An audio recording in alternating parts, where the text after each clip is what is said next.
నమస్తే, నేను మీ కుప్ప పద్మిని. ఇన్నాళ్ళు మీ సపోర్ట్ ని నాకు అందిస్తూ, మీ ప్రేమని నాకు అందిస్తున్న ప్రతి ఒక్కరికి కృతజ్ఞతలు. ఇప్పుడు చూడబోతున్న ఈ వీడియో కూడా ఖచ్చితంగా మీకు ఉపయోగపడుతుంది. లైక్, షేర్ అండ్ సబ్స్క్రైబ్ చేసి మీ ఇష్టాన్ని అలాగే మీ సపోర్ట్ ని నాకు అందించండి. అలాగే ఈ వీడియో పట్ల మీ అభిప్రాయాన్ని కమెంట్ సెక్షన్ లో కమెంట్ చేసి నాకు తెలియజేయండి. నమస్తే, వెల్కమ్ టు అవర్ ఛానల్. నేను కుప్ప పద్మిని. ప్రస్తుతంతో పాటు ప్రముఖ ఆధ్యాత్మికవేత్త, వాస్తు జ్యోతిష పండితులు, లలిత ఉపాసకులు, వాస్తు జ్యోతిష శిక్షణ నిపుణులు బ్రహ్మశ్రీ నానాజీ పట్నాయక్ గారు మనతో పాటు ఉన్నారు. మాట్లాడతాం సార్. నమస్తే సార్. శ్రీమాత్రే నమః. సార్, ముందుగా మీకు మహాశివరాత్రి శుభాకాంక్షలు సార్. మన ప్రేక్షకులకి మీకు కూడా మహాశివరాత్రి శుభాకాంక్షలు. ఈశ్వరుడి యొక్క అనుగ్రహం పరిపూర్ణంగా కలగాలని మనస్ఫూర్తి కోరుకుంటున్నాను. Thank you so very much sir. Mahashivratri మాఘమాసం, నిజంగా మాఘమాసమే పుణ్యం చేసుకుందేమో కదా. ఈ మాసం అంతే కదా. మరి ఈ మాసంలో ఈశ్వరుడు లింగోద్భవం అయినటువంటి రోజుగా పరిగణిస్తారు. ఆయనకి జనన మరణాలు ఏమిటి నమ్మోహం, ఆయనే సృష్టికర్త. కానీ లింగ రూపాన్ని ధరించినటువంటి రోజుగా మనం సెలబ్రేట్ చేసుకుంటూ ఉంటాం, మనం జరుపుకుంటూ ఉంటాం. సో మహాశివరాత్రి అంటేనే అద్భుతమైనటువంటి పర్వదినం. ఇంక ఇలా చేసుకోవాలి అలా చేసుకోవాలని కాదు, అసలు అందరికీ తెలిసిందే, అందరూ చాలా వైభవంగా చేసుకుంటారు. కానీ తెలియని వాళ్ళు కూడా ఉండొచ్చు, ప్రత్యేకించి కొన్ని సీది కాలం అంటే తెలియని వాళ్ళు ఉండొచ్చు. అసలు ఎందుకు చేస్తామో తెలియదు, మామూలుగా ఏదో పండుగ జరుపుకోవడం అని అనుకుంటూ ఉంటారు. కానీ మరి యూట్యూబ్ వచ్చిన తర్వాత అందరూ చక్కగా చెప్తూ ఉన్నారు. సో మరొకసారి మహాశివరాత్రి వైశిష్ట్యాన్ని గురించి ఖచ్చితంగా మాట్లాడుకోవాల్సినటువంటి రోజు కాబట్టి చెప్పండి సార్, ఎలా మనం ఆ రోజున ఎలా స్వామి సేవని చేసుకోవచ్చు? తప్పకుండా. అసలు ఫస్ట్ ఆఫ్ ఆల్ మనం లింగోద్భవ కాలం అప్పుడే ఎందుకు జరిగింది, శివరాత్రి జరుపుకోవడం ద్వారా కర్మలు తొలగిపోతాయి అంటారు. ఎందుకంటే జన్మకు ఒక శివరాత్రి అంటారు, వినే ఉంటారు కదా. ఎందుకు ఈ జన్మకు ఒక శివరాత్రి అంటారు, ఎందుకు కర్మలు తొలగాలి అంటే, మీరు కనుక శివరాత్రి రోజు, ఎప్పుడు శివరాత్రి అయినా సరే ఆ రోజు గ్రహస్థితి చూస్తే రవి కుంభరాశిలోని మకరంలో చంద్రుడు ఉంటాడు. అంటే రవిచంద్రులు ఇద్దరూ కూడా కుంభ మకర రాశులు, అంటే కర్మస్థానాల్లో ఉంటారు ఆ రోజు. కర్మస్థానాల్లో వీళ్ళిద్దరు ఉన్నప్పుడు వీళ్ళిద్దరు ఏమిటి, పార్వతీ పరమేశ్వరులే, ఆ యొక్క ఈశ్వరుడే, ఆ యొక్క విష్ణువే, ఆ యొక్క అమ్మవారే వాళ్ళ నేత్రాలుగా ఈ విశ్వాన్ని మొత్తం నడిపిస్తున్నారు అంటారు. అంటే రవిచంద్రులు ఎవరో కాదు, భగవత్ శక్తే ఆ తల్లిదండ్రి రూపంలోని. మనకి జ్యోతిష్ శాస్త్రంలో కూడా రవి తండ్రికి కారకుడు, చంద్రుడు తల్లికి కారకుడు అంటూ ఉంటారు. ఓకే. అదేవిధంగా తపన ఉడుప మండల అనేటువంటి నామం కూడా ఉంటుంది లలిత సహస్రనామాలు. అంటే ఆవిడ చెవులు కూడా రవిచంద్రులు తాటంక యుగలీభూత తపన ఉడుప మండల అని. అదేవిధంగా భానుమండల మధ్యస్థ అనేటువంటి నామం, ఇవన్నీ మనం చూస్తూ ఉంటాం. అదేవిధంగా చంద్ర రేఖని ధరించున్నాడని, ఇవన్నీ ఏంటి, రవిచంద్రులు ఇద్దరు కూడా సాక్షాత్ భగవంతుడికి ప్రతీకలు. మరియు ఈ రవిచంద్రుల రూపంలోనే మనకి తల్లిదండ్రులు మనకి ఉంటారు. ఓకే. అయితే ఇక్కడ ఏంటంటే, ఈ రవిచంద్రులు ఎప్పుడైతే మనకి కుంభ మకర రాశుల్లో ఉంటారో, ఈ రోజు గనక ఎవరైతే పూర్తిగా ఉపవాసము, శివుని యొక్క ఆరాధన, దాని తర్వాత రోజంతా కూడా జాగరణ చేస్తారో కర్మ తొలగుతుంది. అందుకే జన్మకు శివరాత్రి. ఎలాంటి కర్మ తొలగుతుంది చెప్తాను. ఇప్పుడు మీరు చూడండి, పాస్ట్ లైఫ్స్లో ఎన్నో కొన్ని వందల జన్మలు ఎత్తుంటాము, వేల జన్మలు ఎత్తుంటాము. మనం గత జన్మలో చేసిందే కర్మ రూపంలో రావాలని రూల్ లేదు. ఒక 10 జన్మల క్రితం కూడా రావచ్చు, ఉంటుంది. అది దానికి సమయం రాలేదన్నమాట. దానికి అనుభవించవలసిన వ్యక్తి ఇక్కడికి వచ్చి కనెక్ట్ అయ్యి మీతో కనెక్ట్ అవ్వాలి. అలాంటిది ఏదైనా ఉన్నా కూడా పరమేశ్వరుడు ఏం చేస్తాడంటే, చాలా చిన్న దీంతో తీసేస్తాడట. ఒక యాక్సిడెంట్ అవ్వాలి, చిన్న దీంతో పోతుంది. ఏదో చిన్న రాయి తగులుతుంది కాలికి, ఏదో పెద్దదేదో బైక్ వచ్చి గుద్దాల్సింది కాదు, చిన్న రాయి తగులుతుంది. అలా ఏంటంటే, మనకి పూర్వజన్మల్లో ఎటువంటి కర్మలు ఉన్నా సరే తొలగించేటువంటి శక్తి శివరాత్రికి ఉంటుంది అని చెప్తారు. అయితే ఇందులో కొన్ని నియమాలు ఉంటాయి దీనికి. ఎలాగా అంటే, కొంతమంది చూడండి ఏం చేస్తారు, నేను రాత్రి జాగరణ ఉంటాను కాబట్టి ఉదయం పూట కాసేపు పడుకుంటా అనుకుంటాను. కానీ అసలు అలా చేయొద్దని చెప్పింది శాస్త్రం. అదేవిధంగా పార్థివలింగము అభిషేకం చేయడం చాలా గొప్ప విశేషమైనటువంటి ఫలితాన్ని ఇస్తుంది అని చెప్తుంది. ఆ పార్థివలింగాన్ని అభిషేకం చేసిన తర్వాత రోజు దాన్ని నిమజ్జనం చేసినట్టు చేసేస్తారు. మీరు ఎలా అయితే వినాయకుడిని చేస్తారో అలా. ఆ నీటిని గనక మీకు ఇంట్లో మొక్కలు ఉన్నట్లయితే, ఆ మట్టిని ఆ నీటిని గనక మొక్కల్లో వేస్తే ఇంట్లో ఉండే వాస్తు దోషాలు పోతాయని చెప్తుంది శాస్త్రం. వాస్తు దోషాలు పోతాయి. ఎక్కడైనా గుళ్ళో జరుగుతూ ఉంటే దాన్ని తీసుకొచ్చి మనం చేసుకోవచ్చు. అదే విధంగా మనకి అంటే ఇంట్లోనే తయారు చేసుకోవచ్చు గుళ్ళో, పార్థివలింగానికి ఉంది, మట్టితో బంకమట్టితో చేస్తారు. అదే విధంగా కొంతమందికి పంట పొలాలు ఉంటాయి చూసారా, ఈ బంకమట్టిని తీసుకెళ్లి పంట పొలాల్లో కలిపారనుకోండి అభిషేకం తర్వాత నెక్స్ట్ డే ఆ పంట పొలాలు బాగా పండుతాయని చెప్తారు. అంటే ఈశ్వరానుగ్రహం ఉంది కదా అక్కడ, అందుకని.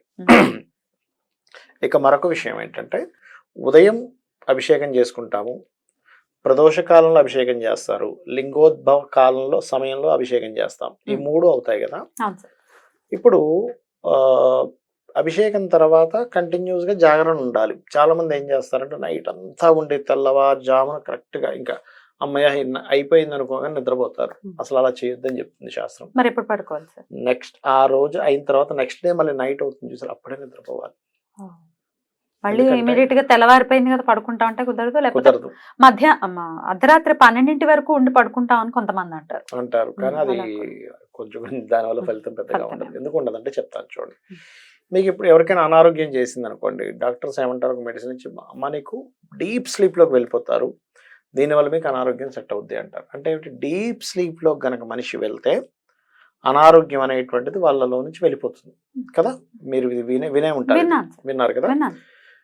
ఇప్పుడు 2 రకాల ద్వారా మనకి అనారోగ్యం తొలగుతుంది. ఒకటి ఏకాదశులకు మనం చేసేటువంటి ఉపవాసము, అదేవిధంగా ఇటువంటి పర్వదినాల్లో చేసే ఉపవాసంతో పాటు నామస్మరణ అంటే చాంటింగ్ అనేటువంటిది మనకి జాతక చక్రంలో పంచమ స్థానంగా చెప్తారు.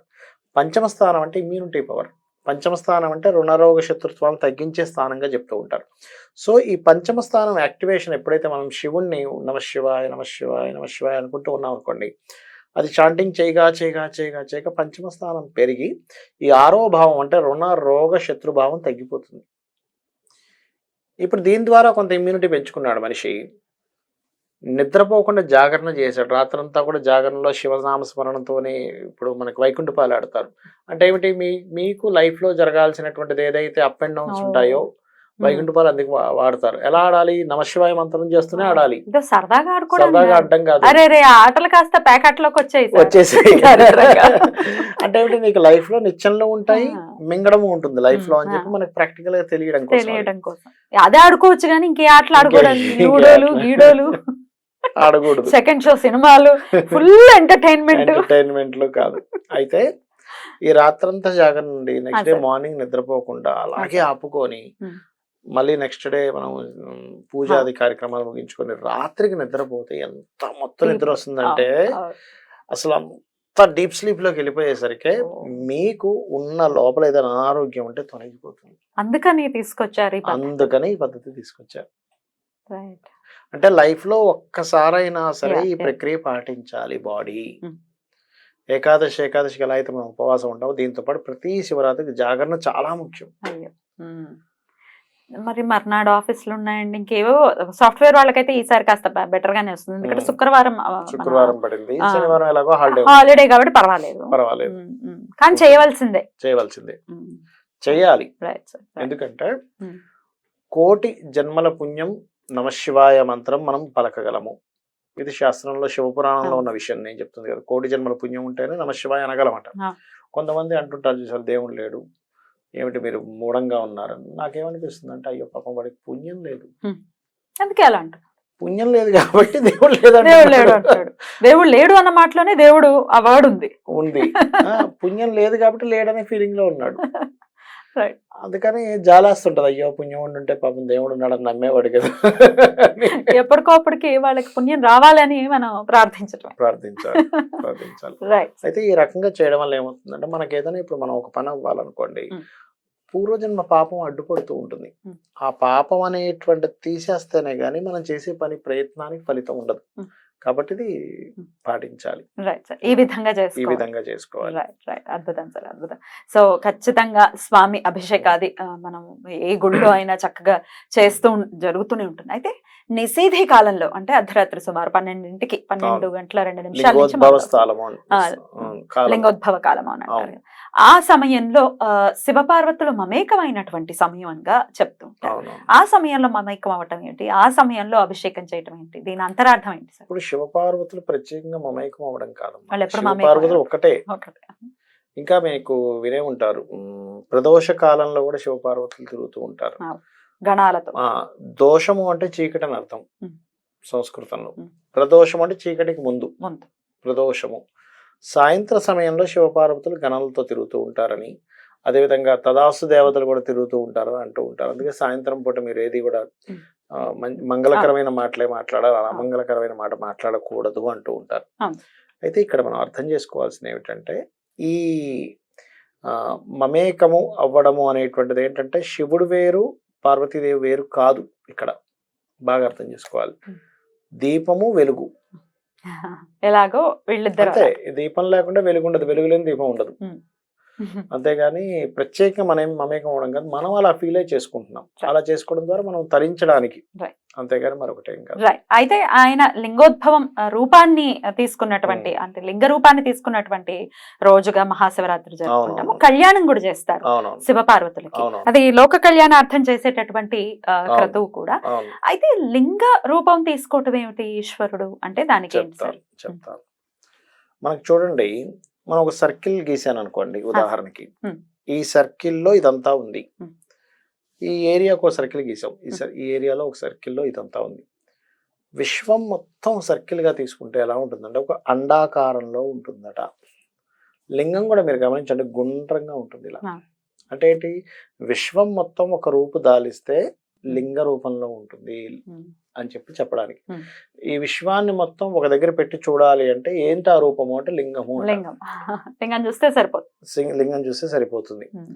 అలాగా లింగం చూస్తే సరిపోతుంది. అది కూడా పాము పట్టం ఎటు ఉండాలి, ఉత్తరం వైపు ఉండాలి. చాలా మంది తెలియకెళ్ళల్లో నేను చూస్తుంటాను కదా, దక్షిణం పెట్టేస్తారు, తూర్పు పెట్టేస్తారు. అంటే అది ఇటు పెట్టాలని తెలియదు చాలా మందికి. ఉత్తరం వైపు పాము పట్టం పెట్టాలని కూడా చాలా మంది తెలియదు. ఎందుకంటే ఉత్తరానికి కుబేరుడు కారకుడు. నువ్వు అంటే ఉత్తరం వైపు నువ్వు వేసినటువంటి జలాలు కనుక పడినట్లయితే నీకు ఐశ్వర్య సిద్ధి లభిస్తుంది. అది అద్భుతం, అద్భుతం. సో ఇక ఇంట్లో స్వామిని చాలా మందికి ఈ డౌట్ కూడా ఉంటుంది సార్, లింగం ఇంట్లో ఉండొచ్చా, ఇంట్లో ఉండకూడదు లింగం, ఇట్లా ఏవో రకరకాలు చెప్తూ ఉన్నారు కాబట్టి. అయితే లింగానికి మరి ఒకవేళ ఇంట్లో ఉంటే నిషేధి కాలంలో అంటే అర్ధరాత్రి స్వామికి అభిషేకం మనం ఎవరిళ్లలో వాళ్ళు చేసుకోవచ్చా? ఎందుకు చేసుకోకూడదమ్మా, ఖచ్చితంగా చేసుకోవచ్చు. అంటే ఒకటి ఇక్కడ ఒకటే ఏంటంటే, ఉదయం నుంచి శివరాత్రి రోజు ఉదయం మొట్టమొదటిగా ఉదయ సమయంలో చేస్తాము. ఇంకా కొంతమంది అయితే కంటిన్యూ చేస్తూనే ఉంటారు రాత్రి సమయం వరకు, లింగోద్భవ కాలం వరకు కూడా కంటిన్యూస్ గా చేసే వాళ్ళు ఉంటారు. అభిషేకం చేస్తూనే ఉంటారు. అంటే వాళ్ళు ఒకటే, నేను చాలా మంది అలా భక్తిగా చేసే వాళ్ళని అడిగాను, ఏమంటే మీకు ఇంత ఓపిక ఏమిటండి అంటే, వాళ్ళు అన్నది ఒకటే మాట, ఈ జన్మలో నాకు స్పృహ ఉంది ఈశ్వరుడు అని, మళ్ళీ జన్మ ఎత్తుతానో లేదో, అప్పుడు స్పృహ ఉంటుందో లేదో, అప్పుడు నేను చేస్తానో లేదో. అందుకని కడుపు నిండా చేసేసుకుంటున్నారు. అద్భుతం, అద్భుతం. అలా చేయాలి. అంటే నాకు ఇప్పుడు తెలిసింది, ఇది ఈశ్వరుడు ఈ జగత్తును మొత్తం చూసేవాడు అతను అని నాకు అర్థమైంది. రేపొద్దున ఇంకో జన్మ ఎత్తితే నాకు అప్పుడు తెలియదుగా. సో ఇంట్లో ఉంటే చక్కగా ఓం నమ శివాయ అనుకుంటూ నిషేధి కాలంలో అభిషేకం చేసుకోవచ్చు. ఒకటి, ఎవరికైనా అప్పులు బాగా ఉన్నటువంటి వారు బిల్వపత్రంతో చేస్తే మంచి ఫలితాలు ఉంటాయి. ఎలా, ఏం చేయమంటారు? బిల్వపత్రంతో అభిషేకం చేసుకోవడం, బిల్వపత్రాన్ని శివుని మీద పెట్టి నీటితో అభిషేకం చేయడం. అప్పులు బాగా ఉన్నటువంటి ఎలాంటి నామంతో చేయాలి? ఎలాంటి నామంతో అంటే నమశివాయ నామే. నమ్మక చమకాలు వస్తే నమ్మక చమకంతో చేస్తారు, నమశివాయ నామే. అదే విధంగా వివాహం అవ్వటం లేదు, చెరుకు రసము లేదా చక్కెరతో. గురుబలం పెరగాలి, సంతానం కలగట్లేదు, అలాంటప్పుడు గంధపు నీరు లేదా పసుపు నీరుతో అభిషేకం చేయడం. మరికొంతమందికి శత్రుబాధలు ఎక్కువ ఉంటాయి, అలాంటప్పుడు శాస్త్రంలో చెప్పబడిన ఒక ఇదేంటంటే, శివలింగం మీద ఒక తెల్లటి వస్త్రాన్ని వేసి ఆవాలతో అభిషేకం చేస్తారు, డైరెక్ట్ గా చేయరు, ఆ రకంగా చేస్తారు. గురుబలం పెరగాలి, నెయ్యితో అభిషేకం చేస్తారు, నెయ్యితో అభిషేకము. ఇంకొంతమంది శత్రుబాధలు ఎక్కువగా ఉన్నప్పుడు ఎర్రటి పుష్పాలతో గాని దానిమ్మ గింజలతో గాని చేస్తారు. అది ధనప్రాప్తి కోసం తేనెతో అభిషేకం చేస్తారు. ఈ రకంగా రకరకాల అభిషేకం. ఏ కోరిక కావాలన్నా కేర్ ఆఫ్ అడ్రస్ ఈశ్వరుడే. అంటే ఏంటంటే మీకు ఒక, అంటే మీరు ఒక సంకల్పం అనుకుంటున్నారు, అది కంప్లీట్ అవ్వాలి, ఇది ఈశ్వరుడు. అంతే. ఈశ్వరానుగ్రహం లేకపోతే ఏది కంప్లీట్ అవ్వదు. అంతే కదా. ఈశ్వరానుగ్రహం ఉంటే ఒక మాయలాగా అప్పటికప్పుడు ఆ వ్యక్తికి ఆ యోగం పడుతుందండి. నేను చాలా మంది చూశాను అలా. ఒక మాయ ఏం కాదు అసలు. అరే ఈయనకి యోగం ఎలా పట్టింది అంటే అందరూ ఇట్స్ ఇంపాసిబుల్ అనుకుంటారు. అందరూ ఇంపాసిబుల్ అనుకున్నది ఒక ఆశ్చర్యంగా పాసిబుల్ అవుతుంది. అది ఈశ్వరానుగ్రహం. సరే, కొన్ని వేల జాతకాలు అయితే మీరు ఖచ్చితంగా చూస్తున్నారు. అవును. వీడికి ఖచ్చితంగా భగవత్ అనుగ్రహం ఉంది అని ఎట్లాంటి కాంబినేషన్స్ ఎక్కువ అబ్జర్వ్ చేశారు సార్? భాగ్యభావం బాగుంటే భగవత్ అనుగ్రహం ఉంది. భాగ్యభావం అంటే నైన్త్ హౌస్ కనుక బాగుంటే, లగ్నం బాగుంటే, లగ్నానికి భాగ్యానికి కనెక్టివిటీస్ ఉండి, గురుగ్రహం బాగుంటే భగవత్ అనుగ్రహం ఉన్నట్టే. మన రీసెంట్ గా నాకు ఎవరో ముఖేష్ అంబానీ వాళ్ళ కూతురు కాదు కొడుకు ఏదో ప్రీ వెడ్డింగ్ ఏదో జరిగినప్పుడు నేను ముఖేష్ అంబానీ అనిల్ అంబానీ జాతకాలు చూసా. కావాలంటే మనం వేసి కూడా చూపిస్తాను. ఇతనికి ఎంత భగవత్ అనుగ్రహం. ఖచ్చితంగా చాలా అద్భుతమైనటువంటి రోజు. అందరూ కూడా ఈశ్వర కృప చేత అందరికీ స్వామి ఆశీస్సులు ఉండాలని మనస్ఫూర్తిగా కోరుకుంటూ thank you so much sir. మరొక్కసారి మీకు మహాశివరాత్రి శుభాకాంక్షలు. శ్రీమాత్రే నమః. నమస్కారం.